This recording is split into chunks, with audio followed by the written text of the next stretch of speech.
Call this meeting to order. For the agenda item number 2, safe acknowledgement and pledge of allegiance, we have Commissioner Fulmer. In a recognition for salute armed forces everywhere, it's a safe acknowledgement. I'm going to ask everybody in the room who has served in the military or is currently serving to please stand.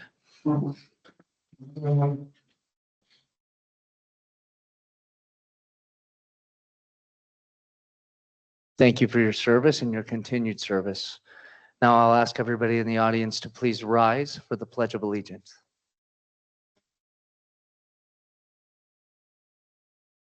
I pledge allegiance to the flag of the United States of America and to the republic for which it stands, one nation, under God, indivisible, with liberty and justice for all.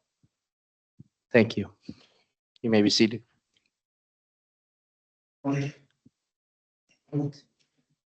Thank you, Commissioner Fulmer. If we can get a roll call vote, please, or roll call.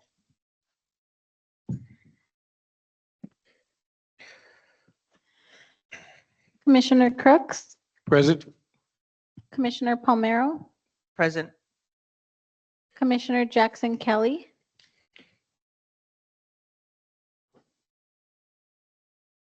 Commissioner McFadden, Present.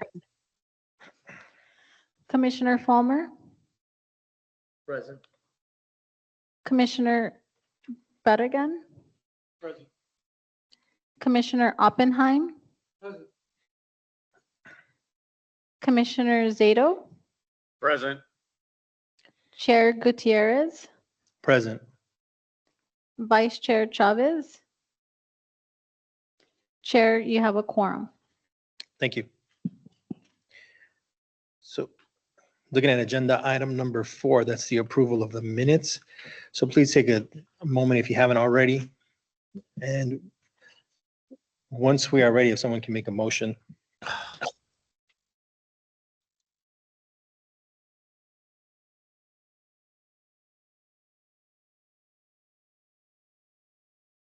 This is Commissioner McFadden, and I motion that we approve the minutes from August 20th.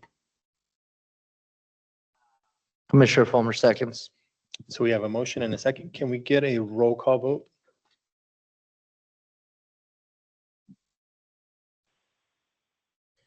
Commissioner Crooks, Approve. Commissioner Palmero, Approve. Commissioner McFadden, Approve. Commissioner Fulmer, Approved.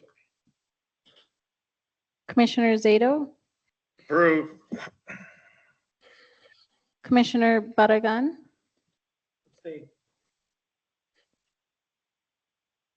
Commissioner Oppenheim, Approved. and Chair Gutierrez. Approved. Okay, minutes are approved. Minutes are approved. Thank you. And just for point of record, these are the August minutes because we were not in session in September. Right now, agenda item number 5. So the notice of this meeting went out on October 10th of 2025 at 11:53. If you would like to receive that notice and you currently are not, you can sign up for the email subscription by visiting the nva.lacounty.gov website. Scroll down to the footer and there's a get the latest updates button there where you can sign up for those. As a reminder for public comment, we did change the format for public comment. We will do general public comment is one of the agenda items. Towards the end, there will be a public comment on any of the agenda items that were discussed during today's meeting. So please, when you address those, come up, state your name, the agenda item that is in reference to, and if you would like the district that you belong to.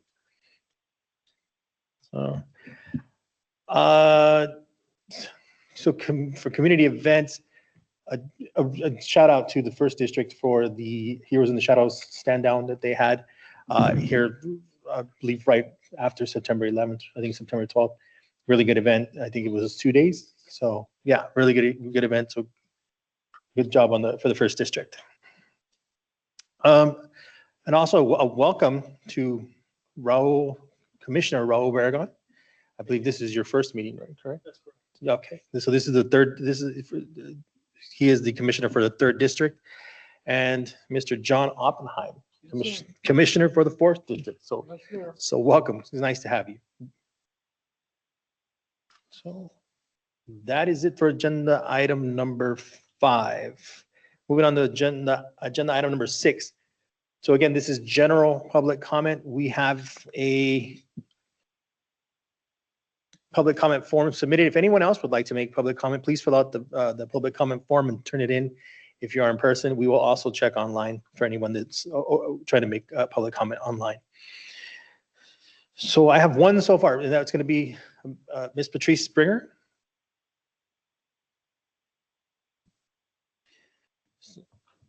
So you will have 3 minutes from when you start. Okay. Good afternoon, Commissioners. My name is Patrice Springer, and I'm the Executive Director of a nonprofit called Your Image 2020.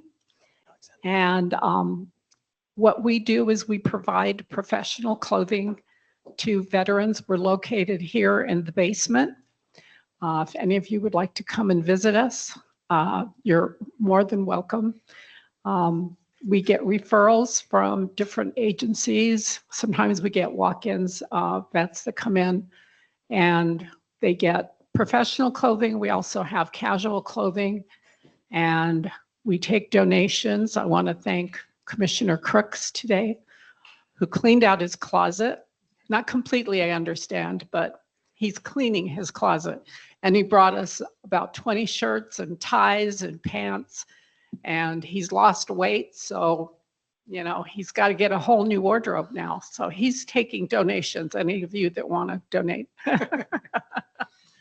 So if any of you have small ties laying around, our vets need them. We serve men and women. And we get some referrals from this building, from JVS. We get them from mental health. And I always say when somebody comes in that's referred by mental health, I think once they walk out, it's better than them getting any pill or any kind of medication. Their whole demeanor changes once they look in the mirror and they feel good about themselves. So what I say is we dress people from the inside out. We make them feel good about themselves. We do coaching on interview techniques. People take for granted that a lot of our vets will know what to say when they go for an interview. So tell me a little bit about yourself. Well, they've been in the military for 20 years. They never had to go for an interview per se. And that's a real difficult question for them. We give them individual appointments so they can sit down and feel comfortable about admitting, I don't know what to say when I'm asked that question. So we go over that. My husband is my partner in crime there downstairs. And he's here, Hank Springer. He's a Marine and Navy vet, and he does my mock interviews. So after I finish preparing them, they sit down with him and he does a real interview with them. So when they leave Your Image 2020, they are ready for their interview. So I welcome you. I welcome you to let people know that we're here and we offer these services. You know, our doors are always open. They can give me a call. We like to make appointments so they have their individual time with us. But, you know, please, if you know of any veteran that that needs the services, they don't necessarily have to be looking for a job, just feeling good about themselves. Send them to Your Image. Thank you.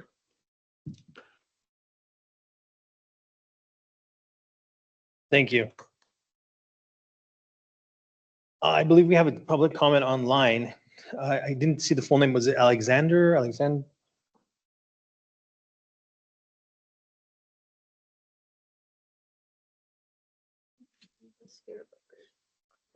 Okay. Let's see. Alexander Herrera.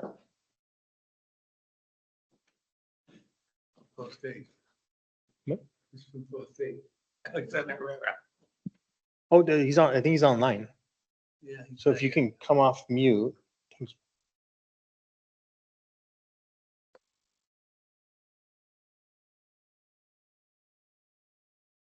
Oh, you will too.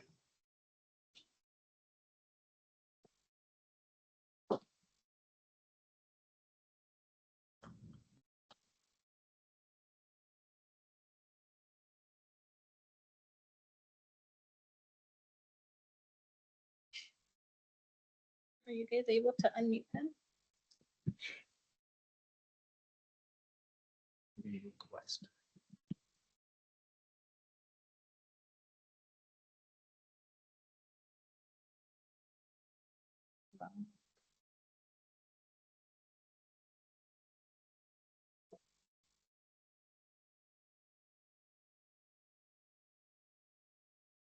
Tell Alexander that he can unmute himself now.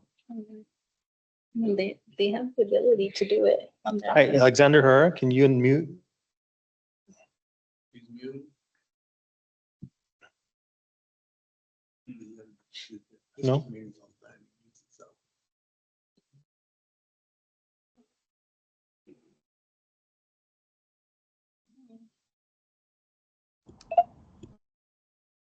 Mic.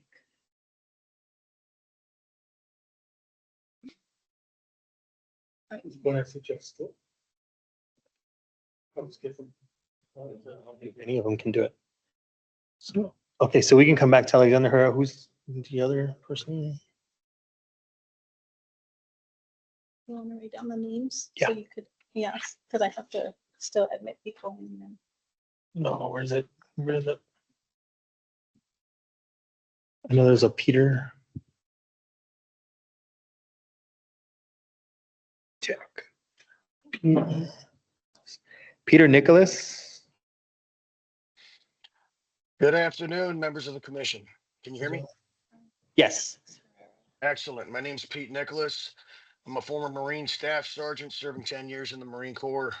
I spent 11 years with the LA County Sheriff's Department before being medically retired. Another one. I now serve as the captain of the Burbank VFW, Ship 8310. So today I'm speaking on behalf of myself. This past Veterans Day, I read the op-ed, Let the VA be VA. Who else can save the Pacific Branch? And I want to voice my full support for the creation of the Pacific Branch National Veterans Park. The Pacific Branch has the potential to be a national model to house and serve veterans, and we have the responsibility to get it right. I urge the commission to support the vision for Pacific Branch National Veterans Park and help make it a reality. Thank you for your time and for all you do for us veterans. Semper Fi. Thank you. Josh Webster. Hi, can you hear me? Yes. Hi, my name is Josh Webster, Congressional District 44. I'm a Long Beach native. I enlisted in the Army in 1999 to be an airborne ranger. After 2 tours with the Rangers, I joined the California Air Guard to be an Air Force pararescueman. During my 10 years there, I went to UCLA and I deployed 2 more times. In 2013, I became an officer in the Army and I deployed twice more with the Rangers. Now I work in a diplomatic capacity for DIA. I'm actively serving. Before I go any further, I want to state for the record, my opinions are my own and don't reflect those of the DoD. But I read the op-ed, Let VA be VA, who else can save the Pacific Branch? And I want to agree with the author and the premise that the VA should focus solely on healthcare operations in VA West LA. The idea of dividing the campus along Wilshire so VA can focus on healthcare to the south while tapping the National Service to maintain the northern portion as the first ever National Veterans Park is wise and obvious to me. So I've been wrongly sent to collections 3 times by the VA to collect disability payments which were paid to me in error. I spent months recouping my earned benefits due to processing errors. I don't think the VA is a very good financial institution, and neither is it a very good land management agency, but it's a perfectly good hospital, and that's where it should focus. We're not doing it. They keep doing it. So we need to tell lawmakers that Pacific Branch should be managed by someone besides the VA. The alternative shouldn't be leasing out the property to private developers or private interests. It should be managed in a public trust by a federal agency with talented urban planners, governed by an independent board of managers, all whom should be veterans. Like many of you, I'm a disabled volunteer soldier, for which this property was intended to serve. I'll be retiring and moving back to LA in 6 months. A place to stay at the Pacific Branch would give me an opportunity to get situated while I find a place for my family to live. I know I'm not alone as thousands of service members exit the service each year. Let's get this property in shape to support all veterans with cost-effective housing solutions, short-term or permanent, and make it a place we can call home. Thank you. Thank you. Ned Racine. Thank you, Commissioners. My name is Ned Racine. I work for Metro Construction Relations, specifically on Section 3. We're going through a process where we're soliciting opinions for permanent names for the VA station, and I wanted to raise that issue. I can put that link in the chat or later if you would like. The VA station has a temporary name, which is Westwood VA, which is only temporary. We needed a temporary name to finish the environmental impact process, funding, et cetera, et cetera. We would like would like veterans to help select the name for that station. So that is really my pitch today. I can send you later the link toward this to the station naming site. It can be done online. And that is basically it. We're trying to gather all of the names by the end of October.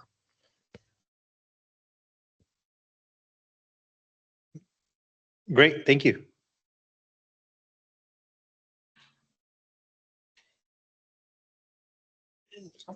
Online, we're good.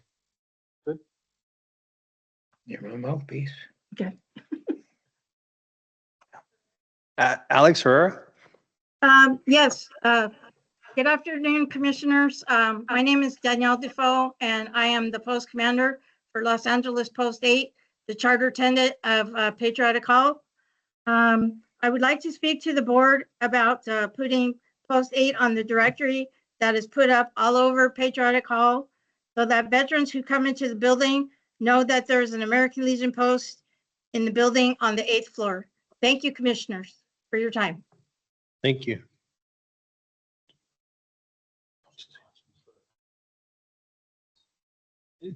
Alex Herrera. I think that's what he wanted. That's the same one? Okay. Same thing. She was doing that for that. He did it. He did. Thank you. So no more public comment online. We do have some more in-person public comment. So Mr. Benjamin Moore.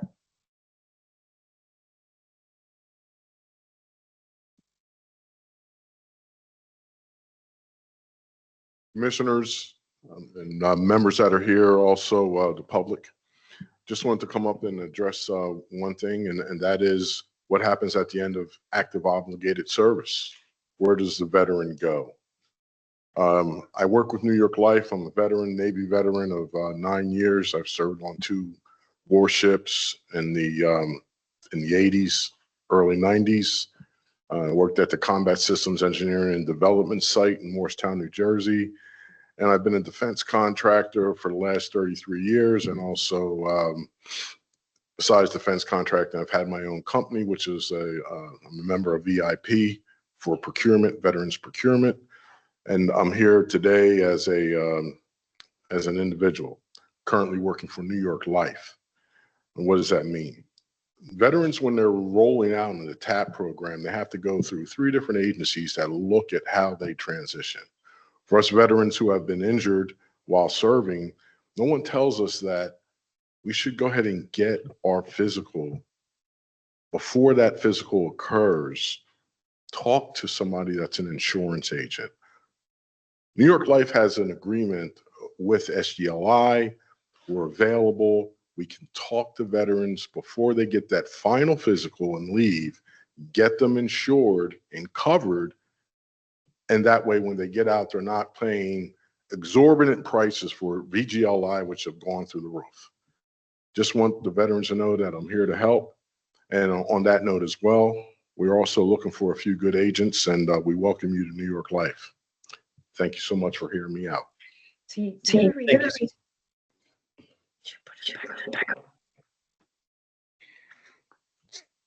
So our next public comment is going to be Jay Morales. Good afternoon, Commissioners. I apologize that I came in late. Wednesdays is a very busy day for us at the Greater LA Healthcare System when we distribute food to the homeless and produce. So my day was, I had to cut it short by a couple of hours to get here by 1 o'clock and just made it. My purpose in coming here is threefold. There are three specific things that I want to address for you. Number one of the highest priorities that we've had and been struggling with for years is enough parking space for the people that use this facility. When I came out of retirement back in 2023 and I sat down with General Wong, and then when Jim Zenner became the director, that was one of the major priorities, the lack of parking space. Every time we have a function here, you know, we don't have enough space. When I was coming through to get up here to the building, I noticed that, you know, we're full. There's only 72 parking spaces. We require a minimum of at least 150. So we're advocating, and we have the County Council of the American Legion in a motion that was made by one of the commissioners at an official meeting this past year, that we should submit and solicit and urge the county to create a parking structure, which has been in the county budgets for years, but for lack of funding hasn't happened. Number two, and the most important thing, is what is going to happen next February 2026. On February 2026, George Washington's birthday, that weekend, President's Weekend, President's Week, this building will officially be recognized as the 100th anniversary centennial. This is the last existing county Veterans Memorial Hall still on active duty in the entire United States.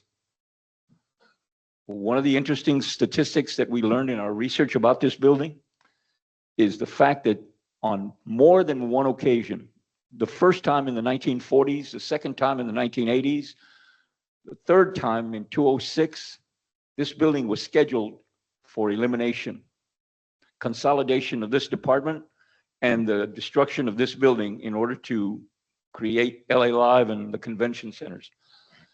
And because of the last remaining original tenant, that office right here on the corner, the American Legion Post 8, this building must remain in LA County Veterans by state and federal law.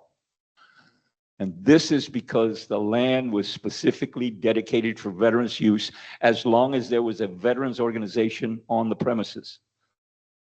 And we've never left, and we've never vacated. I apologize that I have my time. So we want to call attention to that. Now, this building also happens to be the home of the 8th oldest Veterans of Foreign Wars post in the country. And 2 months ago, I wanted to bring this to your attention last month. In the 125 years that the VFW has existed, there has never been a woman commander. In case you didn't know, we have 5 women supervisors. But in all of the major veterans organizations that exist today, this is a first. Carol Whitmore of Idaho was elected in August to be commander-in-chief of one of the most prestigious veterans organizations in the country. So we've written a resolution, which we are going to submit and offer an official invitation to her to be part of our centennial celebration next February, at which time, in February, we hope to reactivate, by the way, it's been reactivated 3 times, post number 8, Los Angeles County post number 8, which was reactivated, which was chartered in 1903 by the Spanish-American War veterans, because that's what it was, Los Angeles County Spanish-American War veterans, post number 8, the 8th post in the country. And then it got renamed in 1919 for Edward Grisham, the first veteran to die in World War I. And then it got renamed again August 1st of 1985 for the Vietnam veterans, and it became Vietnam Veterans Post number 8. We would like to reactivate that post and have the national commander come here, like the national commander Billy Ray Cameron in 1985 came here and reactivated the Vietnam Veterans Post number 8. We'd like to do that for our centennial. And we require a minimum of 25 members to do that, and we think we have those. So this is something that I want to put into your agenda so that every one of you. Now, it takes a team effort to do this. It takes a team effort to build a parking structure. It takes a team effort to do centennial events. And so I am here to call it to your attention. I know what it's like to sit in the chair. I did that for 8 years. And I'm asking you to step up to the plate and do what you think you can to make this building another 100 years in active duty. Thank you very much. Thank you, Mr. Morales. Yes.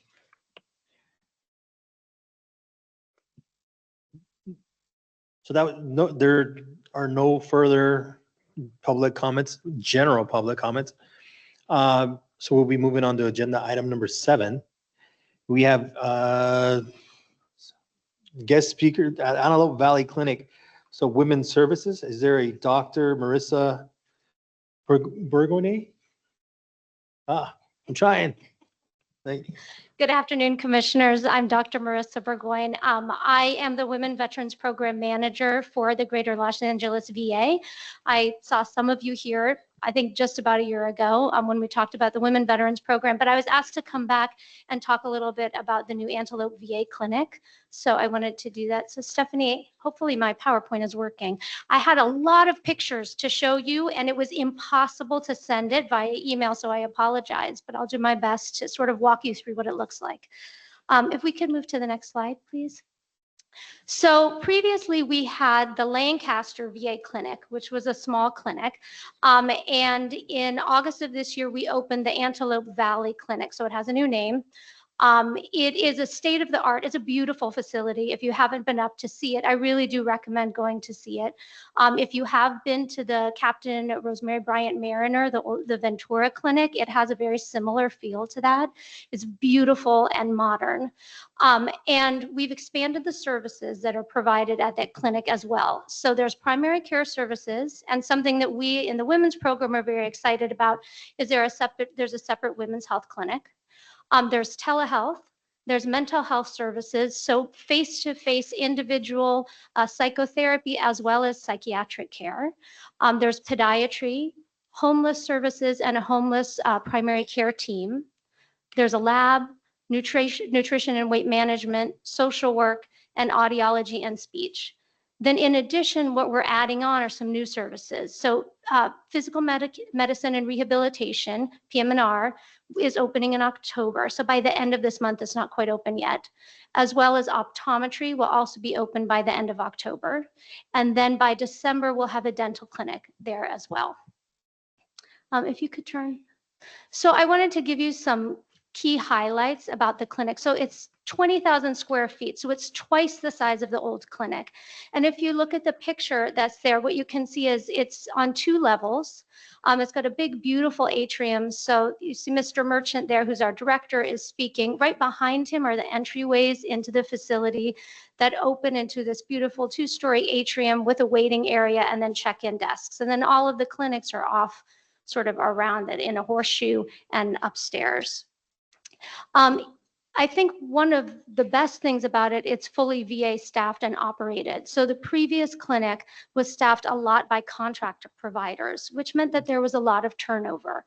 So having it being fully VA staffed means that you're going to have consistency in the providers that veterans are seeing. And I think also you really do get to benefit from the higher level of care that's provided by VA staff. I already mentioned the expanded specialty services with the optometry, PM&R. So the PM&R will have physiatry, physical therapy, occupational therapy, and recreational therapy. There's a homeless primary care team. That's a little bit different than a regular primary care team in that it's open for walk-in services because our homeless veterans often don't have the ability to make schedule appointments at times. They might not have telephones. They might not have an address to which they can be reached. So it offers people an opportunity to come in with a little bit more flexibility within the homeless primary care team, and dental. It's also right across the street from the Antelope Valley Medical Center, which is terrific because they have a 24/7 emergency department. And actually, a lot of our female veterans who are pregnant up in the Lancaster area, their OBGYNs often have privileges with that medical center. So a lot of our veterans give birth at that medical center as well. There's a lot of parking all around the building at the VA, and then it's really built to serve the 9,000 veterans that are within the Lancaster or the Antelope Valley region. If we could move to the next slide. So our women veterans in the Antelope Valley area really express their desire to have their own clinic. So what we have done is we've created a whole separate clinic. So the door that you're seeing is a separate entryway door that goes directly into the women's clinic waiting area. The main door is just to the left of it, to the left of those windows. You'll see that there are going to be 2 schedulers, 2 MSAs who are there. We have 2 exam rooms with attached bathrooms. There's a consultation room for all the adjunctive services that one might be able to have. And we have 3 designated women's health providers. So I spoke about what a designated women's health provider was when I was here last year. So it's a primary care provider who provides not only the full breadth of primary care services, but is also an expert in the treatment of women. So it's able to treat women across their whole lifespan: contraceptive care, reproductive care, menopause care. And also make sure that our women veterans are getting all of their preventative medical care. Okay, if we could go to the next slide. So we've been doing a lot of outreach up there to make sure that the veterans in the area knew about the new clinic. So on August 24th, we had an open house. It was attended by nearly 700 veterans and community members. I was actually there. It was a beautiful day. It was raining, and people were standing in line waiting to come before it even opened. So veterans were able to walk through the entire facility. They were able to talk about how to register for care. They were able to talk about how to switch their care from other facilities to Lancaster. And, you know, I think that we actually, I was standing in the women's area. We had a lot of people express their desire to be shifting from Kaiser or other places that they were getting care to the VA. And we had some women who came through who were pregnant that didn't even know that we offered maternity care for women veterans. So we were able to pull them into. So it was a really wonderful event. And then if we could go to the next slide. And then we officially opened on Wednesday, August 27th. This was a month ahead of schedule, which we were really proud of. And we had a beautiful ceremony. It included the presentation of the colors by the Marine Corps League, a chaplain's blessing, the Star Spangled Banner. And then the first patient seen was the woman veteran sitting there. Her name's Lila Sharp. And she celebrated her 105th birthday, which I think is amazing, particularly looking at her picture. So she was able to dedicate our clinic as the first female veteran to be seen there. So that's a general overview of the clinic. A couple other things just to let you know, we do have 5 PAC teams, so 5 primary care teams for veterans. The hours are regular hours, 8 to 4:30, Monday through Friday. There is one thing that some veterans had asked questions about was whether there was a pharmacy on site. There is no pharmacy on site. However, there's a pharmacist that's there every day who can meet with veterans to discuss their medication, to discuss medication adjustments. But the medication will have to be got out of the pharmacy outside or mailed to the veteran. And if people would like to switch their care up there, all they need to do is call the VA call center number or the Lancaster clinic number, which is the same telephone number as the old clinic, and just request to shift primary care, mental health services, whatever it might be that they'd like to switch up to the Antelope Valley Clinic. We have a lot of people who are driving pretty far to be seen at Sepulveda right now. So for many people, this is going to be a great option. And that's it. Does anybody have any questions? I do. Yeah. Are you also reaching out to Santa Clarita veterans as well? How far is the area of AO for the clinic? You know, Santa Clarita, I think, really does end up being a little bit closer to the Sepulveda area. People could go to either, whichever one is preference. I mean, with the traffic, actually, sometimes it might be a lot easier to go to Antelope Valley. So veterans have an opportunity to choose where they would like to have their care. So if some of those veterans who maybe think the 14 up to Lancaster is going to be easier, they could absolutely switch their care up there as well. We've been doing a lot of outreach, but mainly that's been up in the Antelope Valley area. I think they've done 12 outreach events in the last 2 months, and they have somebody who's going up every week to have like a veterans breakfast to get the word out more. But I can recommend that to sort of think about how we could maybe reach out to some of the Santa Clarita veterans as well. Thanks for mentioning that. Yeah. Two things. One, are there active peer support specialists on there assigned by the VA? Do we know? I don't know the answer to that. I can Okay. find out if you like. Awesome. Yeah, I would love that. And then the second is, do we have an instance of community collaboration at that site yet? And would that be handled through GLA if local partners and VSOs wanted to have some type of veteran engagement function at that site? I can reach out to the outreach coordinator about that. I don't know if they I did not see that there were VSOs located on the site the days that I have been there, but that doesn't mean that they're not there. So I'll reach out to our outreach coordinator and I'll get back to you guys. Thank you so much. Yeah. I got a question. Yeah. Hi, Ty. I've been attending a lot of meetings countywide for a long time. And one of the biggest issues in the Antelope Valley is transportation. Is that still the same status, or have you got some way of getting those who are not close and it's tough to get to transportation? Transportation from their homes to the Antelope Valley Clinic? Yeah. I'm not that I know of. I don't know that that's changed, but I will absolutely bring that up as an issue.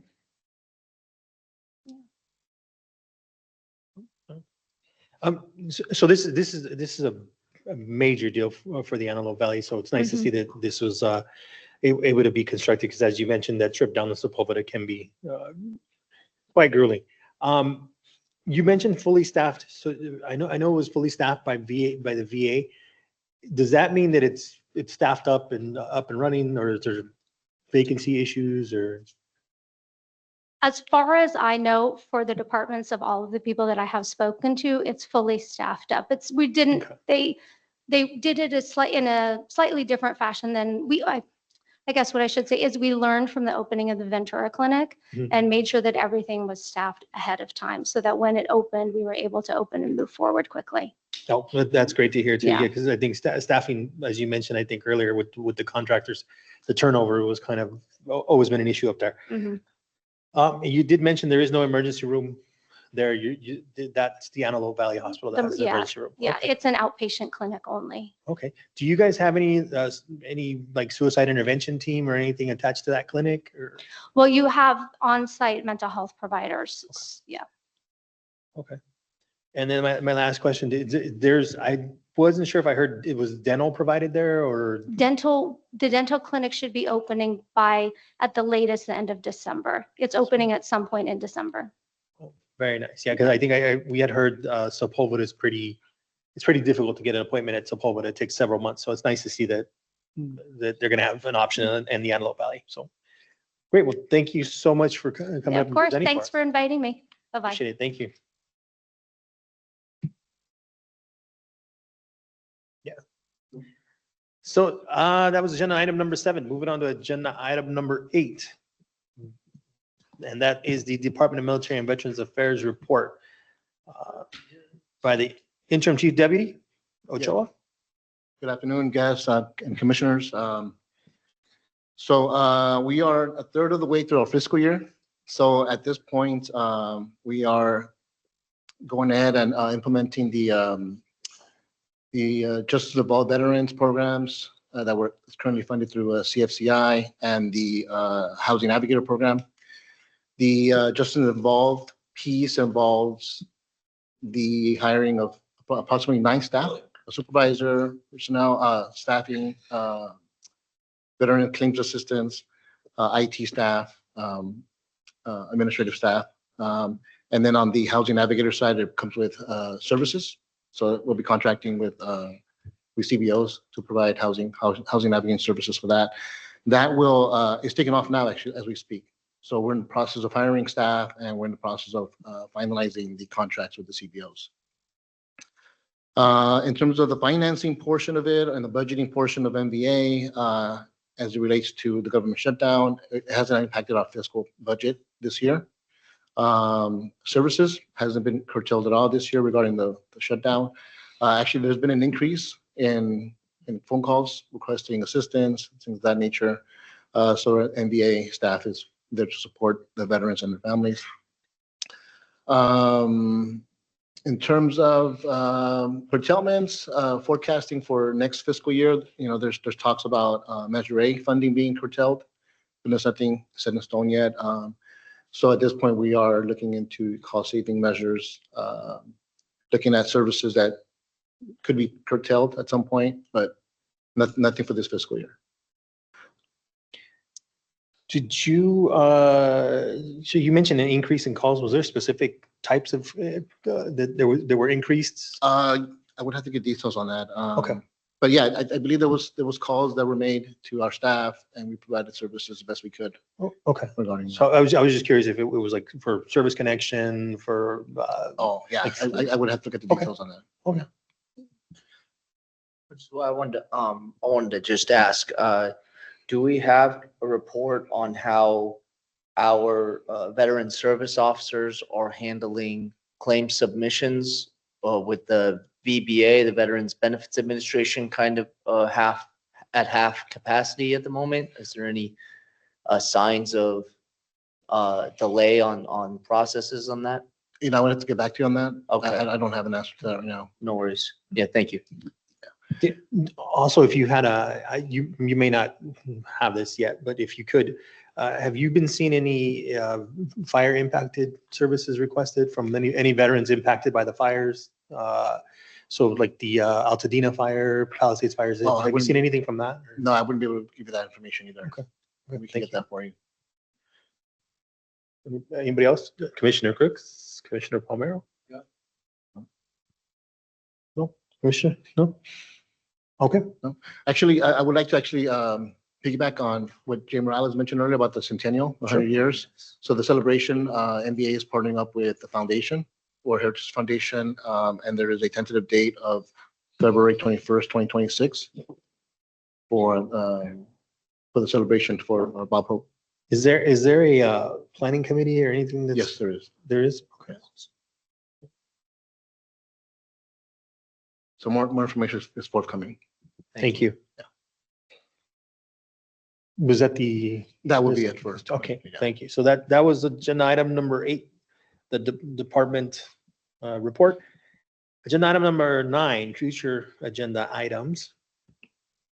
So animal care control, agencies. Okay, so We have 2 briefings we're going to ask for.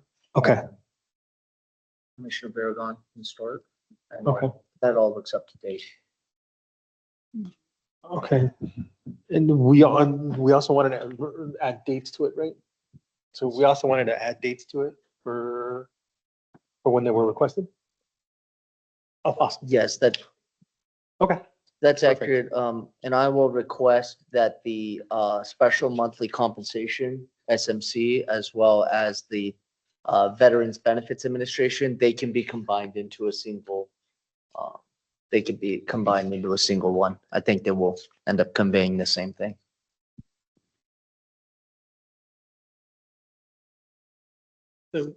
So, Chair, I would like to add to the future agenda items, a briefing from the West LA VA Police Department. Police department? Yes. So reason why was I was part of the Tucano Roundtable a couple weeks ago. During that time, there's mention of rampant crime in the West LA VA campus, prostitution, drugs, death. So I want to see if we can get a briefing from the PD on what the role is for them to actually be monitoring the campus. Okay. And then I'm going to piggyback off that with John. Do you happen to have a point of contact for that? There's someone you, No, but I think I can figure it out. okay. Yeah, if you can provide that to Stephanie. We'll send an official request, right? We have to have an official, okay. So yeah, And to complement that, I would like to add one more agenda item to bring in the West Los Angeles Sheriff's Department, Sheriff's Department, to kind of get a briefing on them as to their role in accordance to the master plan on West LAVA and their awareness of exactly what Commissioner Barragan has brought up as far as crime rates and their response to it. okay. And do you have a point of contact? I do. Yeah, I will connect with Stephanie afterwards. Okay. Thank you. I have one more agenda item for future. I would like, as many of you may or may not know, this year is the 35th anniversary of Gulf War, right? And I would like to see how we can work on a project where that we can get some recognition for the Gulf War veterans. So I would like to put that on the agenda item. I have an idea what that is, but we can talk. Okay. offline about that. Yeah, because we'd have to, because that wouldn't be a presentation, that would be Be more of a discussion. like a subcommittee or. Yeah. Okay.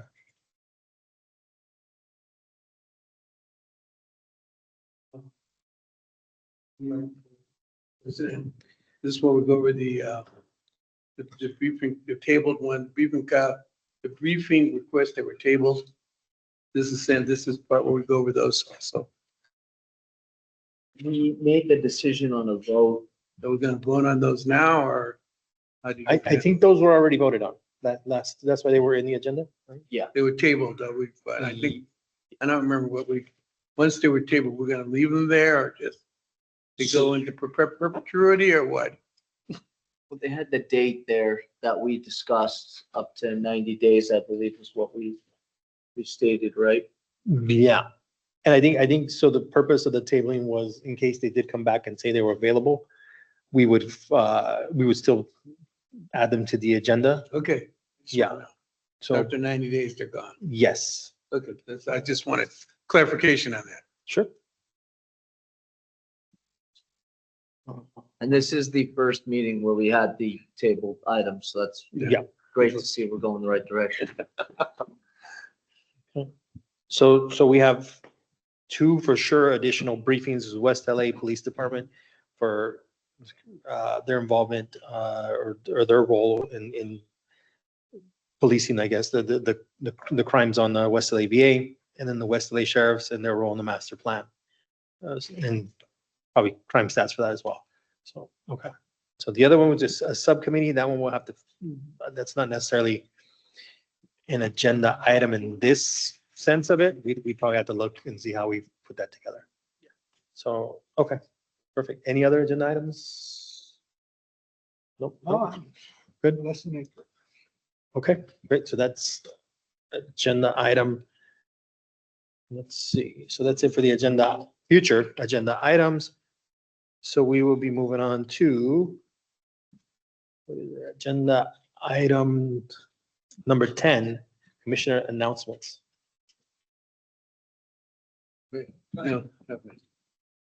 I have a few, so I'm sorry. Apology accepted. Been 2 months. I did want to talk about Supervisor Solis is having and planning a Veterans Day ceremony and resource fair on 11/8 from 10 to 1 at Obregon Park. I also wanted to acknowledge that on the 3rd, Supervisor Solis celebrated a Hispanic Heritage event, and where she recognized 8 individuals and organizations that help to promote and support the Latin American community. She also had the Healthy Pets in the Park in partnership with Found Animals. And I think that that's really important because we're seeing all of this. We're hearing about the cutbacks for the pounds, and all these animals are being put down and everyone's at capacity. But at this event in particular, 200 families received their pets received vaccinations, microchipping, licensing, free food, and pet supplies. And also many of them made appointments to get to have their pets neutered or spayed. I also wanted to mention, this is one that's really close to my heart. Supervisor Solis wrote a motion in support of the Veterans Services Recognition Act that was presented by, I think it's Senator Congressman Takano. And this one specifically is to protect immigrant veterans facing deportation, those facing barriers to citizenship. It creates pathways to citizenship for non-citizens, and it establishes a review process for those individuals who are in the middle of proceedings. It also allows for some deported veterans to return to the United States as legal residents. And so I think that that's really close to a lot of our hearts as we're seeing more and more veterans being deported. And these are our brothers and our sisters who served this country and for one reason or another did not get everything taken care of, and now everyone gets a second chance. So I just wanted to announce that and just Supervisor Solis's continued efforts to better our veteran community and support of our veteran community. Thank you. Thank you, Commissioner There was Palmer. one thing. Commissioner Crooks? If the commission is interested in the last thing that you mentioned, please let me know, because Calvet, we did it before, and I can have them do another presentation on those veterans that have been deported and what certain aspects of the state are doing to try to bring them back. But see me offline, and we can see about having a presenter come and do that. But I don't know how many on the board remember. I think like a couple that actually heard the presentation. It's really a great presentation, but everyone should be aware of what happens to these people. Thank you, sir. Thank you, Commissioner. Commissioner Oppenheim. Yes, sir. Thank you. First of all, I am from Long Beach. This makes me a freak around here. And the reason that I even wanted to be on this is because we are totally unrepresented in the county. Everything is about GLA. Not that GLA is bad, but we're doing good things down there. Everybody I talk to is absolutely thrilled with the medical care they're getting at the Long Beach VA, which is a big change from a couple of years ago. And we have a lot of events for Veterans Day going on down there. There's one put on by the city on November 8th from 11 to 3, I think it is, at it's one I can't remember. It's a Houghton Park, which is in North Long Beach, and everybody's welcome. So, we did a stand down a year ago. We're not doing another one this year. Next year, maybe. So anyway, be warned. I'm very provincial. And I think there's a good reason for it. And Zener's not here today because he ever gets tired of hearing me talk about it. But that's probably our biggest announcement, that we are alive and still in the county. Great. Thank you, Commissioner. Yeah. Commissioner Fulmer. A lot of stuff as well. It's our Veterans Day month coming up. So first and foremost, I want to thank Metro for their public comment on the briefing of the naming of the station of West LA VA. I highly encourage anybody to find that link and vote on the name of the West LA VA. I do want to talk about a few events that are coming up. So one that's very important to the community and connection to your resources is on Monday, November 3rd at West LA VA. It'll be the stand down. You should be able to find local flyers. I believe the flyers are already circulating on va.gov. There will be a tremendous amount of resources to those that are housed, those that are experiencing homelessness, or those who are facing imminent danger of homelessness. We recommend that veterans go there to connect with other vets and to connect to the resources that are available to them. There will be free food as well. Softball is on Sunday, November 9th at West LA VA. There's been a nice big uprising of veterans playing softball. We play every Wednesday night, 7:30, and we play every Sunday from 1 p.m. to 3 p.m. at the softball field in the back of West LAVA. And on Sunday, November 9th, there will be 50 veterans will be hitting the softball field for a championship. Free food there as well, free barbecue. And then I will end this with every single Monday, we have the Bunker Social from 11 a.m. to 1 p.m. This happens at West LAVA, and this happens at Sepulveda VA, where we provide free food. We connect the veterans with each other, and it's common ground for all vets. As I mentioned, it's on West LA VA and Sepulveda VA every single Monday, 11 a.m. to 1 p.m. And you are encouraged to come out and join your peers. Looking forward to seeing you there. That is it for me on ST3. Thank you, Commissioner. Commissioner Zato. Just want to welcome the new commissioners and also echo Commissioner Fulmer's and the Metro's announcement. Please give your input regarding the Metro station name. Sounds simple, but we don't want to complain about it for the next 50 years because you did not participate. This has been seems like a minor issue, but this has been a major issue. And so I just recommend you just be heard. This is your VA hospital, your VA property. So it should be named what you want it to be named, whatever it may be. So please take the time, find the link. It takes 2 minutes. Come up with a good name, come up with something original, but give your input. And like Commissioner Oppenheim said, lots of events, especially in South Bay for Veterans Day, specifically Gardena and Redondo. So please get together, socialize, see other folks that have served, and spend that time together to honor all veterans. Thank you, Commissioner. Commissioner Farrakhan. Mr. Fulmer covered ST3. Thank you.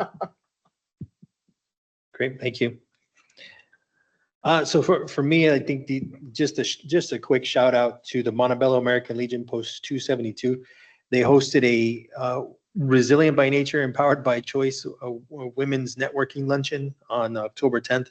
So they partnered up with VPAN. So I've heard nothing but good things from the event. So I don't know if you had any stuff, but if you were there. So, but it sounded like it was a really good event. So shout out to the American Legion Post 272. Also, I think, is Commissioner McFadden online? Yes. I am. I have nothing to say though, but thank you for remembering me. There was definitely some commissioners that pointed out that you are present. So thank you. Okay, so that is the commissioner announcements. Commissioner Jackson Kelly is present also, but I don't dare go on camera because I'm not feeling well and I look the part. Sorry to hear that, Commissioner. Do you have any commissioner announcements? No, I don't. Thank you. Thank you, Commissioner. Feel better. Okay, so that was the commissioner announcement. So now we're gonna move on to agenda item number 11, and that's going to be public comments specific to agenda items. So if you have any public comments, please let us know. You would come up, or if you're online, you would identify which agenda item you're speaking to, your name, of course, and what district you represent. Are there any public comments on agenda items? In person? Okay. Yes, I don't see it on the agenda, but you did discuss it as the West Side Metro Station and the naming rights of that. Is that part of this or not? So that is related to which item? General public comment. So yes. Okay. So that's agenda item number 6. For those of you that may not be aware, this has been an ongoing project for over 40 years. We intend to be, as we have been in the past, on the last Thursday of every month, the Los Angeles Metropolitan Transportation Authority meets at the Catalyst Center, and you can address them in public comment just like you would with the Board of Supervisors or the LA City Hall. We have been and addressed that board in the past regarding a transit center on our parking structure. And they have responded, members of MTA have responded to the director about thinking about it. There were videos posted on YouTube that when they were creating the Long Beach line back in the 1990s, they actually cited this area as a possible transit center. When they were doing the extension of the Purple Line, which is going to terminate at West Los Angeles, VA, they also brought up that fact. And so we intend to lobby for the name as our Los Angeles Coliseum, which hosted 2 Olympic Games, was created in 1928 under the name Veterans Memorial. And we intend to lobby for the name Veterans Memorial. Transit Center West LA, Transit Center downtown. And so we want the people to understand that if it wasn't for the veterans of Los Angeles County, from all the organizations in the county, if it has to be initiated by somebody, let it be Post 8, because we've been doing this the longest, over 100 years now.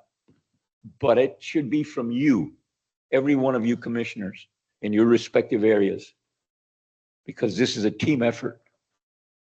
And we have forgotten, you know, I recently saw that we refer to this place as Bob Hope Hall. This is not Bob Hope Hall. This is the Veterans Memorial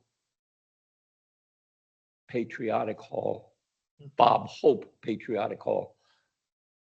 And I supported the name change in 2004 for Bob Hope because I knew the man personally and I was at his funeral. But I just want you to know that we need to emphasize, and this commission should lead the way as commissioners in emphasizing that that West Los Angeles VA property deeded by the Sepulveda family and the Baker family and Bandini, that it sits on veterans' land, and the veterans should be recognized, irrespective of what names we give to what personalities in the future.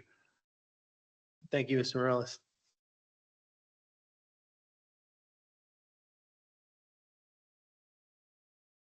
Any other public comments online? No public comments online. No public comments in person. Okay. So that was agenda item number 11. Agenda item number 12, that's adjournment. So that would be, this meeting is adjourned.